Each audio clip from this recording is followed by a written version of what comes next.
Welcome to the first lesson. We're going to cover some crucial things to start our coding journey. Firstly, we'll learn some coding basics in HTML CSS. And once we're familiar with them, we'll start our project, which is a portfolio. What we're going to need is a code editor. I recommend to download Atom. Atom is a free software which is very simple to use. It's a code editor, and you can download it for Mac, PC, or if you're a Linux user. The next thing is your favorite web browser. I use Chrome, but feel free to use Firefox. And the last thing we need are Devtools. Devtools help us to navigate through our code and experiment with CSS directly in the web browser. But don't worry for now. We're going to cover all the details during the lessons and exercises.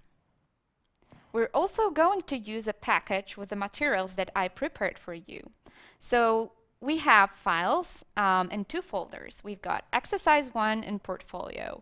In Portfolio, you will find some assets, images, and index.html template, which you're going to use in the future exercises. You can download the package with the materials from source section on the course site.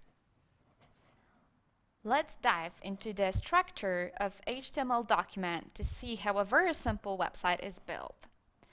Every website starts with a doc type. What is doc type? It's document type declaration, and it defines that this is the actual HTML document, and it also gives information to the browser that this is the website that should be rendered. It also provides the info about the version of the HTML document. For now, just take it for granted. We're not going to get into details of it. The next thing is the father of all the HTML tags, which is HTML. As you can see, it's open tag in the second line, and at the very last line of the document, we have the closing tag of HTML. It gives the information that we're actually writing HTML code, and this is the HTML document.